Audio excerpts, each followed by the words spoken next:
한 부부가 있었습니다. 결혼한 지 꽤 시간이 지났는데 하나님께서 자녀를 주시지 않았습니다.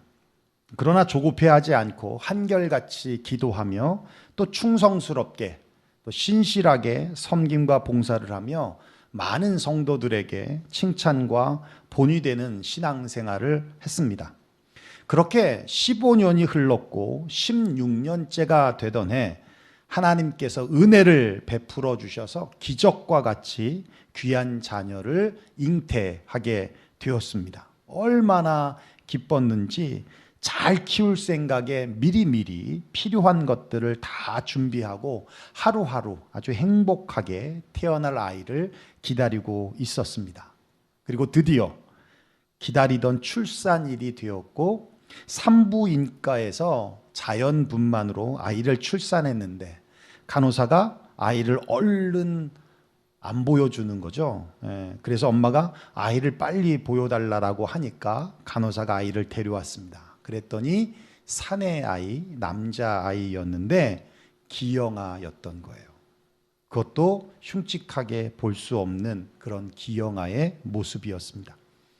아이를 보는 순간 엄마는 앞이 깜깜했습니다. 그리고 곧 하나님에 대한 원망의 마음이 들었습니다. 하나님, 내가 15년 동안 섬기고 봉사한 결과가 이것입니까? 남편의 마음도 다르지 않았습니다. 두 부부는 병원에서 울고 또 울며 낙심하면서 하루하루를 보냈고 퇴원하는 날 곧바로 교회로 달려가서 십자가를 바라보며 기도했습니다. 하나님, 왜 우리에게 이 아이를 주셨습니까? 원망의 눈물을 흘리며 기도했습니다. 그렇게 지쳐 쓰러질 때쯤 하나님의 음성이 들리기를, 아무개야, 내가 이 아이를 키울 집을 찾았는데 너희들이 생각나서 너희의 집에 이 아이를 보냈다 라는 음성이었어요.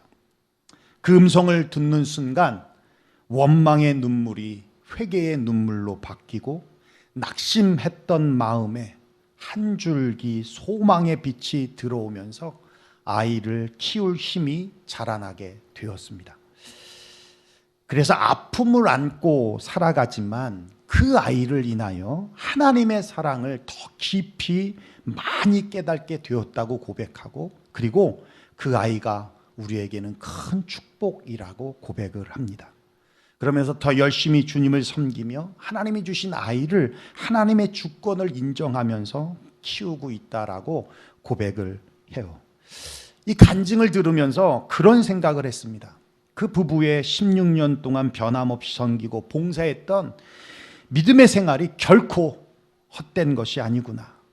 그 기도와 섬김이 마치 하나님께서 이방인인 백부장 고넬료에게 천사를 보내서 내 기도와 구제가 하나님 앞에 상달되어 기억하신 바 되었다라고 하셨던 것처럼 하나님에게 기억되는 섬김, 생각나게 하는 봉사였구나라는 생각이 들었습니다.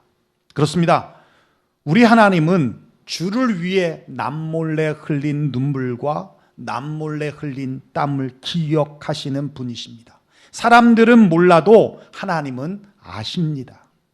오늘 본문에 등장하는 마리아라는 여인도 하나님께 기억되고 생각나게 하는 사람 중에 한 사람입니다. 본문의 내용은 여러분들이 너무도 잘 아는 내용입니다. 예수님께서 제자들과 시몬의 집에서 식사하고 계실 때 갑자기 나사로의 여동생 마리아가 향유가 든 항아리를 가지고 와서 그것을 예수님 앞에 깨뜨리면서 예수님의 머리에 붓고 자신의 머리털로 예수님의 발을 씻기는 퍼포먼스를 했습니다. 그러자 오히려 그 일을 당하고 있던 예수님은 침착했는데 제자들이 난리가 났어요. 가룟 유다가 막 야단을 쳤습니다. 왜 300데나리온이나 되는, 지금으로 따지면 약 10,000불 가까이 되는 이 값비싼 향유를 이렇게 허비하고 낭비하냐? 차라리 이럴 거면 이걸 팔아서 가난한 자들에게 나누어 주면 더 좋지 않았겠느냐라는 거였어요. 그러자 오히려 예수님은 제자들과 달리 자신의 장례를 위한 준비라고 하시면서 그녀의 행동을 칭찬했습니다. 그리고는 축복하기를 온 천하에 어디서든지 복음이 전파되는 곳에는 이 여자가 행한 일도 말하여 그를 기억하리라 라고 하는 엄청난 축복을 주셨어요. 저는 개인적으로 이 말씀을 볼 때마다 예수님의 축복이 부러웠습니다. 그래서 솔직한 고백이지만 이렇게 읽기도 했습니다. 온 천하에 어디서든지 복음이 전파되는 곳에는 장 목사의 행한 일도 말하여 기억되리라. 그래, 최인성 집사님이 제일 먼저 했어. 믿음이 제일 좋으셔. 얼마나 좋습니까? 그렇죠? 나쁜 일로 기억되는 게 아니라 좋은 일로 기억이 된다. 이런 게 기념비적인 삶 아니겠습니까? 여러분, 이게 위대한 삶 아니겠습니까? 여러분, 위인이 따로 있습니까? 하나님이 기억하면 위인이죠. 하나님에게서 생각나면 위인이죠. 그렇다면 마리아는 어떻게 하나님께 기억되고 또 많은 사람들에게 기억이 될 만큼 위대한 삶을 살았을까요? 태생이나 학력이나 가정환경이 좋아서요? 아니요. 성경 어디에도 기록되어 있지 않다라는 것은 별 볼 일 없다는 겁니다. 뛰어나지 않았다는 겁니다. 우리가 분명히 알아야 할 것은 마리아의 위대성은 그녀의 삶의 결과에 있는 것이 아니라 삶의 자세에 있었다는 거예요. 다시 말해서 그녀의 삶의 자세, 삶의 태도가 위대한 삶의 결과를 낳았다는 것입니다. 위대한 삶의 태도와 자세 없이는 위대한 삶의 결과도 없다라는 거예요. 축복을 부러워할 것이 아니라 그녀의 삶의 자세와 태도를 우리는 부러워해야 한다라는 것이죠. 사진 하나 볼까요? 사진에 나온 분은 션 스티븐슨이라는 분인데요. 태어날 때부터 장애를 안고 태어났습니다.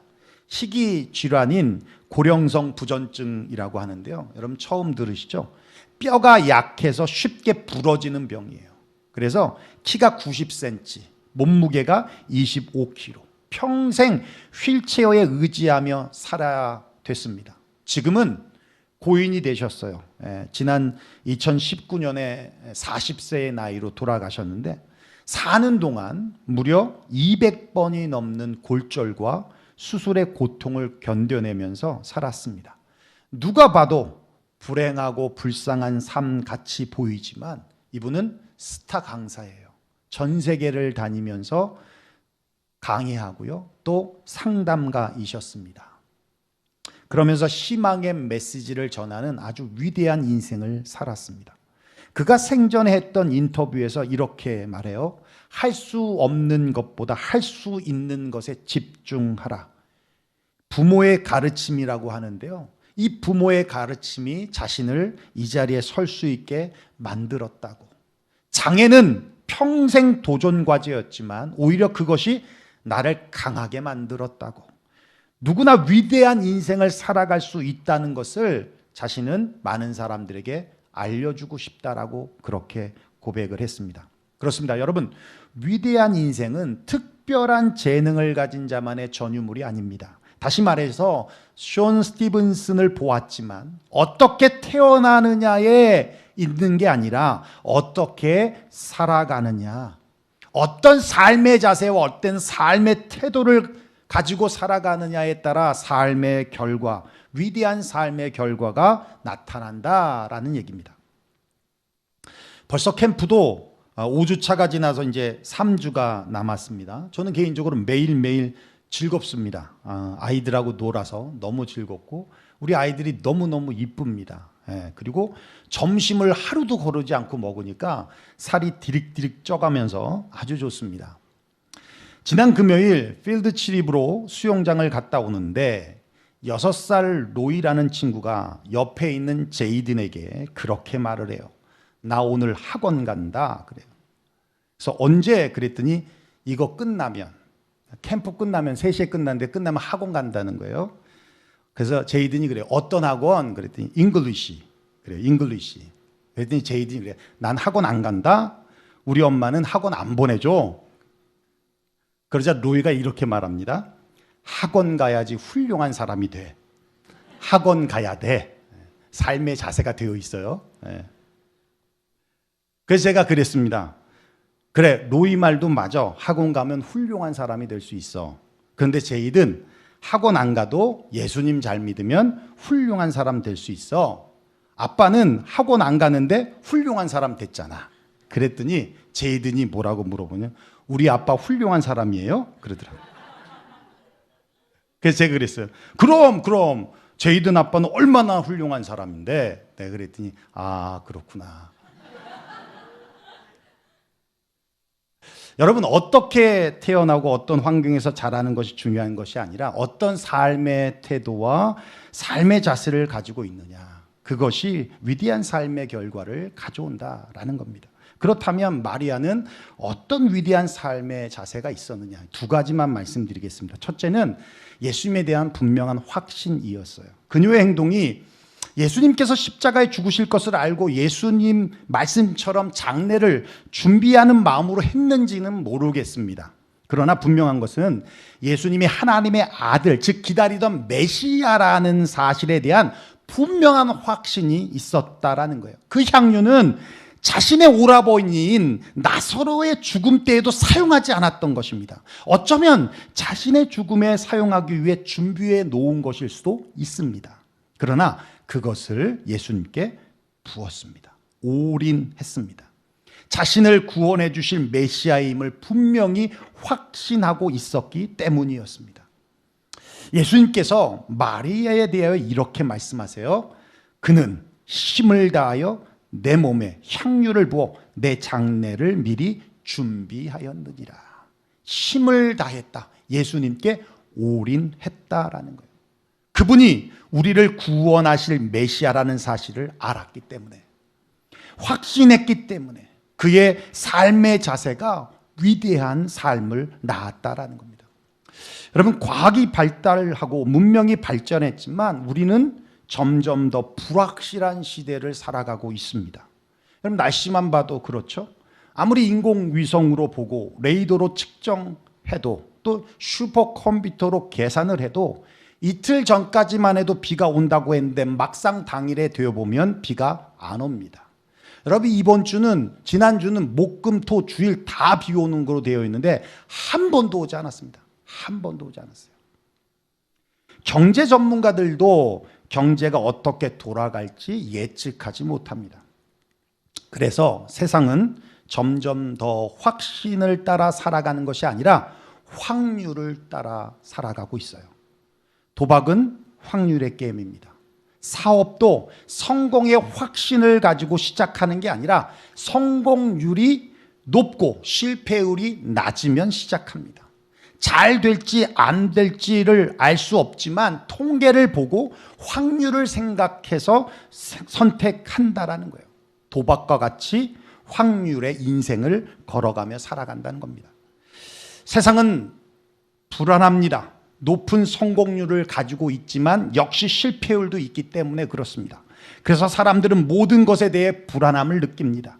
주변 환경이 불안합니다. 불안이 가속화되고 있습니다. 사람들은 불안한 가운데 살아갑니다. 이런 시대의 특징이 있습니다. 사람들은 시도하기를 두려워하고 주저하고 고민이 많습니다. 그래서 지나치게 신중해집니다. 그래서 사기꾼이 더 판을 치는 겁니다. 왜요? 사기꾼들은 언제나 확신이 있거든요. 그 말은 이렇게 불확실한 시대에 확신 있는 사람이 세상을 이끌어 간다라는 거예요. 사람들이 확신이 들면 시간도 물질도 마음도 정성도 투자하게 되어 있습니다. 헌신하게 되어 있습니다. 올인하게 되어 있습니다. 여러분, 무슨 일을 하든지 확신을 해야 합니다. 그 말은 확신되지 않으면 하지 말라는 것이 아니라 내가 하는 일에 확신이 들도록 실력을 키우고 찾고 노력하라는 거예요. 세상은 이런 사람들에 의해서 이끌려가고 있다는 겁니다. 얼마 전에 러시아가 뜬금없이 1550년 전에 155년 전에 미국의 판알래스카 영토를 돌려받겠다라고 찌질한 짓을 했습니다. 전쟁으로 폐허가 된 우크라이나 재건을 위해서 러시아의 해외 자산을 몰수해서 충당하자는 의견이 나오자 헐값에 넘긴 알래스카 영토를 들먹거린 것입니다. 미국은 소련으로부터 알래스카를 720만 불에 사들였어요. 원 에이커가 1200평이거든요. 한국의 평수로 따지면 2센트였답니다. 2센트. 그 무렵 미국 여론은 알래스카 매입에 굉장히 부정적이었습니다. 하지만 당시 미 국무장관인 윌리엄 슈워드가 눈 덮인 알래스카가 아니라 그 안에 감추어진 보물창고를 보았던 거예요. 그리고 그는 확신했습니다. 그리고는 우리 세대를 위해서가 아니라 다음 세대를 위해서 그 땅을 사자라고 의원들 한 사람 한 사람 만나서 다 설득을 해서 결국은 알래스카 매입안을 통과시켰다는 겁니다. 반면 러시아는 쓸모없는 땅을 비싼 가격에 팔았다고 하면서 협상단들에게 보너스까지 지급해 줬어요. 30년이 지난 후에 알래스카에서 금광이 발견되고 20세기에 들어서서는 석유 매장 사실이 밝혀지면서 미국의 보물이 되었습니다. 지금은 전 세계에 수많은 관광객들이 찾아가는 금싸라기 땅이 되었습니다. 확신 있는 한 사람으로 인하여 후손들이 복을 받더라는 겁니다. 여러분, 지금 하는 일에 힘을 다하고 있는 것이 있습니까? 그런 것이 없다면 확신하지 못하기 때문에 그렇습니다. 그렇다고 하던 일 때려치라는 것이 아니라 내가 하는 일에 확신이 들도록 여러분 실력을 키우고 찾고 노력하라는 거예요. 믿음 생활도 마찬가지입니다. 우리가 주님께 헌신하지 못하는 것은 확신이 없기 때문입니다. 그래서 힘을 다하지 못합니다. 주저하는 겁니다. 믿음도 뜨뜻미지근한 겁니다. 한 발은 세상에 한 발은 교회에 우리의 믿음의 확신을 더해야 합니다. 믿음의 확신은 말씀을 들음에서 오고 배움에서 오고 예배를 드림을 통해 기도를 통해서 하나님을 경험함을 통해서 온다는 겁니다. 믿음으로 세상을 이길 수 있다는 확신을 가져야 합니다. 이 생이 마치면 눈물도 없고 슬픔도 없는 영원한 천국에 들어간다는 확신을 가져야 합니다. 믿음으로 사는 자에게 하나님께서 복 주신다는 확신을 가져야 합니다. 그런 확신의 태도가 위대한 인생을 만들어내는 겁니다. 그렇게 믿음의 확신에 서 있는 사람들을 하나님은 사용하시기를 기뻐하시는 겁니다. 이런 사람들을 하나님은 기억하시고 생각나게 하신다는 겁니다. 마지막으로 마리아는 어떤 위대한 삶의 자세가 있었냐면 올바른 가치의 순위를 우선순위를 두었다는 거예요. 여러분, 인생을 살면서 가장 편하게 사는 두 가지 방법이 있어요. 첫째는 아무 생각 없이 사는 거예요. 아무 생각 없이 머리 안 쓰고 사는 거 좋죠. 두 번째는 생각하면서도 편하게 사는 방법이 있습니다. 가치에 대한 우선순위를 두는 거예요. 여러분, 왜 생각하기 싫을까요? 복잡하니까요. 그죠? 그래서 그렇잖아요. 몰라. 다 싫어. 생각하기 싫어. 왜요? 복잡하니까. 근데 왜 복잡할까요? 생각이 정리가 안 되어 있으니까. 가치에 대한 우선순위가 정해져 있지 않으니까 복잡한 거예요. 가치에 대한 우선순위를 정해놓고 살면 삶이 복잡한 것 같은데요. 굉장히 단순하게 살 수 있습니다. 굉장히 단순하게 살 수 있어요. 우리의 삶은 가치 갈등의 장이라고 해도 과언이 아닙니다. 오늘 하루 동안에 우리는 수많은 선택을 해야 합니다. 저도 아침에 막막했어요. 일부 예배를 온라인으로 전환시켜야 하나? 고민 많이 했습니다. 넥타이를 뭘 맬까? 어떤 옷을 입을까? 이런 가벼운 선택도 있지만 어떤 메이저를 선택해야 하나? 직장을 어디로 가야 하나? 사업을 시작해야 하나? 그러한 것 같은 인생을 결정짓는 중요한 선택들도 있습니다. 그래서 오스트리아 심리학자인 애들러라고 하는 심리학자는 이렇게 말했어요. 사람은 무엇을 먼저 선택하느냐에 따라 운명이 바뀐다. 그리고 여러분 성공학자라고 불리죠. 나폴레온 힐은 이렇게 말했습니다. 우리 인생에 구해야 할 우선순위를 정해라. 무엇을 먼저 행할지 아는 사람이 성공한다. 우선순위만 정해도 길이 열리고 우선순위만 잘 정해도 인류 인생, 명품 인생이 될 수 있다라는 거예요. 한국의 설문조사 사이트인 INR이라는 곳에서 성인 남녀 505명을 대상으로 인생에서 최우선으로 바라는 것에 대한 설문조사를 했는데요. 첫 번째가 돈이랍니다. 46%예요. 두 번째가 명예와 성공이고요. 세 번째가 사랑이고, 네 번째가 진리고, 다섯 번째가 권력이랍니다. 또 어떤 결혼정보회사에서 직장인들이 바라는 복이 무엇인가 전국 20대, 30대 직장인 414명에게 물어보았습니다. 직장인들이 생각하는 복, 가장 많은 선택이 1등이 로또, 2등이 연봉 인상, 3등이 특별 보너스, 4등이 결혼 프로포즈, 5등이 특별 휴가랍니다. 두 설문조사를 통해서 두 가지를 알 수 있어요. 첫째는 그겁니다. 사람들은 돈을 쫓아 살아간다.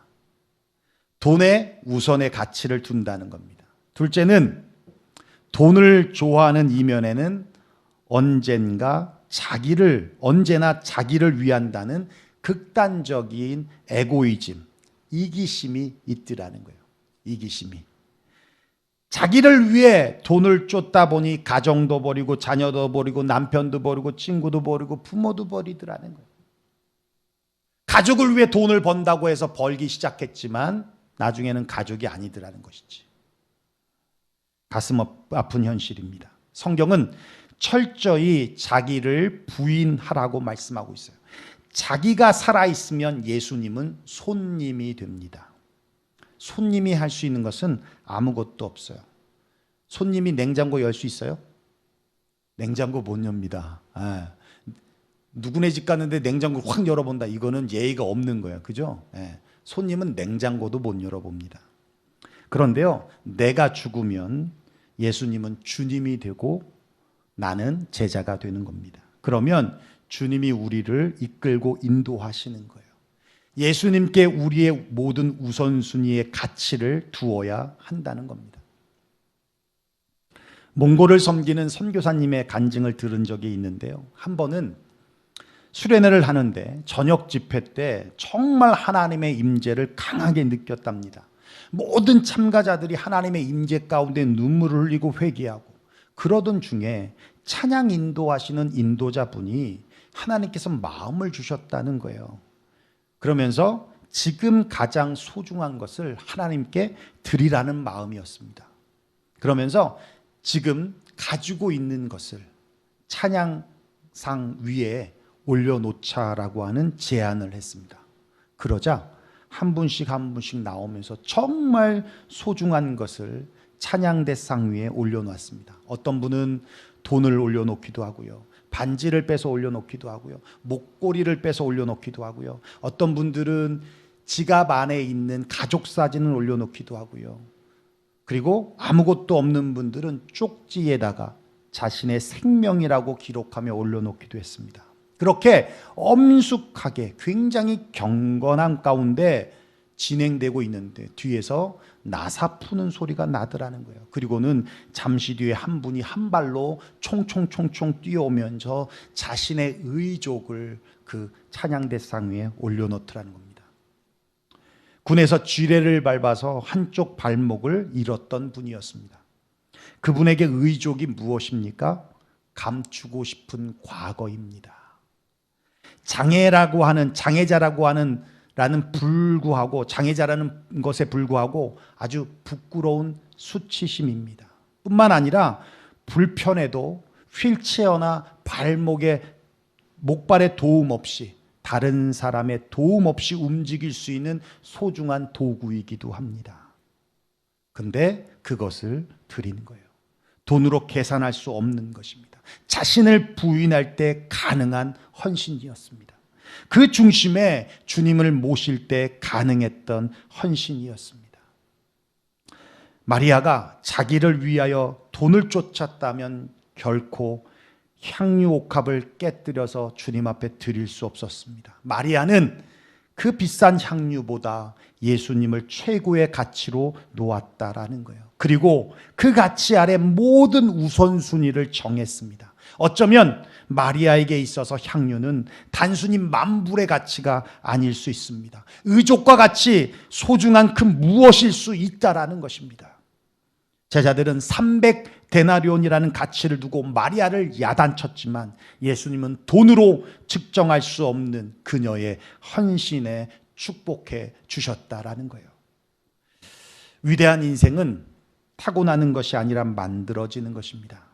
어떻게 태어나냐가 아니라 어떻게 살아가느냐에 따라 결정이 되어집니다. 위대한 결과는 위대한 과정이 있으며 위대한 삶은 위대한 삶의 자세에서 나오는 것입니다. 마리아의 위대성은 여기에 있습니다. 그의 자세는 예수님에 대한 확신과 가치를 발견하고 예수님께 올인했다는 것입니다. 여러분, 믿음에 확신을 더하십시오. 예수님을 최고의 가치로 여기시고 여러분의 삶의 중심에 놓으십시오. 예수님을 우선 제일 중심으로 놓고 사신다면 위대한 인생이 될 수 있습니다. 믿음의 위대한 삶이란 돈을 많이 벌고 이름을 날리는 것이 아니라 마리아와 같이 하나님의 뜻을 이루고 하나님께 기억되신 바 되는, 생각나게 하신 바 되어지는 인생이 위대한 인생이고 위인으로 기록될 수 있다라는 것입니다. 이번 한 주간도 주님과 함께 주님을 중심에 모시고 동행하며 살아가는 저와 여러분 되시기를 주의 이름으로 축원합니다. 기도하겠습니다.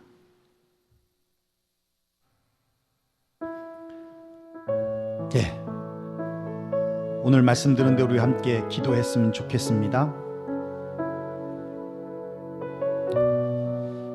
주님을 손님이 아닌 주인으로 모십시오. 여러분, 혹시 고민되고 갈등되어지는 부분, 아직도 풀리지 아니한 것 때문에 힘들어하시는 분 계십니까? 그건 정답을 몰라서가 아니라 어쩌면 우선순위의 가치를 아직 정하지 못해서이기 때문일 수 있습니다. 예수님을 중심으로 다시 한번 기도하며 생각해 보십시오. 어쩌면 쉽게 답이 나올 수도 있을 것입니다. 여러분이 주님을 손님으로 모시면 주님이 하실 수 있는 것이 없습니다.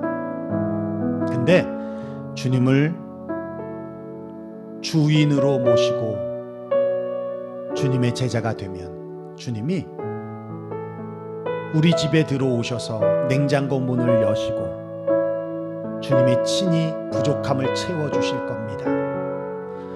고쳐야 되고 고장난 것이 있다면 주님이 직접 고쳐주시고 또 수리해 주실 것입니다. 주님을 확신하십시오. 주님의 가치가 이 세상 그 어떤 것보다도 비교될 수 없는 가치라는 것을 그럼 분명히 인정하시고 또 받아들이십시오. 고민하지 마시고.